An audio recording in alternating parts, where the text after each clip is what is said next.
Sir काय बोलाल sir आपण? नाही हा सोनू पंडित त्या डबल मर्डर केसचे संतोष वारसाने सोनं टाकून त्या केसमध्ये तो इन्व्हॉल्व होतो. तर तो घटना घडल्यापासून फरार होता.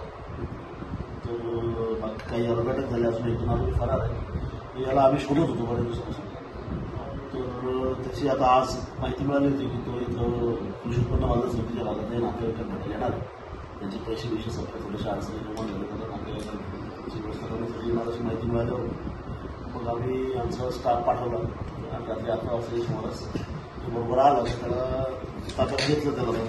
तर त्याची जी टीम आहे आमची तर माननीय SP साहेब आणि SDPO साहेब यांच्या मार्गदर्शनामध्ये आम्ही रमण सुरडकर, उमाकांत पाटील, प्रशांत परदेशी, अमर अढाळे, प्रशांत लाड, प्रशांत सोनार, दिनेश कापडणे आणि भुसावळ शहराचे राहुल भोई अशा लोकांनी मिळून त्याला ताब्यात घेतलेलं आहे. आता त्याला सिटी पोलीस स्टेशनला हँडओव्हर करत ते लोक त्याची मेडिकल करून